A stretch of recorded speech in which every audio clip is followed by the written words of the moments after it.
که غواړئ چې په شپه کې سر په سر 3-4 ځلې کوروالی وکړئ او په دې پوه هم نشئ چې ما نن شپه کوروالی کړی که نه دی کړی، نو دا یوه نسخه استعمال کړئ.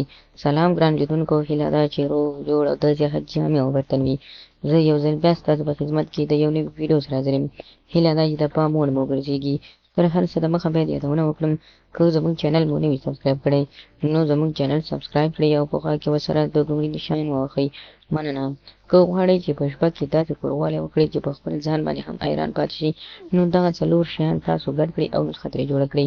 د ویډیو تر پایه راسره اوسئ ترڅو په دې مطلبداره ویډیو باندې ځان پوه کړئ. تاسو کولی شئ 4 شیان پیدا کړئ. لومړی، تاسو کولی شئ تازه الویرا پیدا کړئ. د دې ترڅنګ تاسو کولی شئ 2 لیمو هم پیدا کړئ او له هغه وروسته تاسو کولی شئ تازه ادرک هم واخلئ.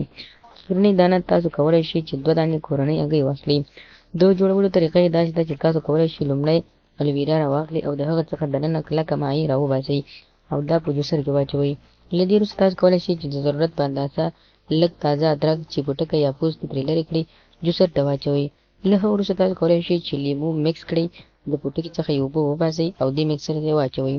کله مو چې دا 3 واړه ښه سره مکس کړل چې جوس ترې جوړ شو، له هغه وروسته به تاسو د هګۍ زیړ راواخلئ او دې جوسر ته به یې جوس کې به یې مکس کړئ او د کاشوغې په واسطه به یې ولړئ تر څو ښه مکس شي. که جوسر ته مو واچوو نو کېدای شي ستاسو زړه خراب کړي او خف وکړي یا زږ وکړي. نو د دې تر ټولو بهتره طریقه یې دا ده چې تاسو یې په کاشوغې سره ولړئ او دې ته 2 کاشوغې عسل یا ګبین یا هم بوره واچوئ او بیا یې نوشیجان کړئ. دغه نسخه کولی شئ تاسو هر سهار په نهارې وکړئ. د دې په ګټه به تاسو هغه وخت پوه شئ چې کله ستاسو په دغه نسخه 2 هفتې ووځي، نو بیا به تاسو په بدن او په خپل ځان هېڅ نه پوهېږئ چې زما مثانه یا زما هغه حجم ځای یا حجره چې کوم ځای کې دا مواد جوړېږي خالي شوي او که نه ده خالي شوي. نو خدای دې وکړي ملګرو چې زموږ د ویډیو څخه غلط مطلب وانخلئ، زموږ ویډیو لایک کړئ، شیر کړئ او زموږ چینل هم سبسکرایب کړئ.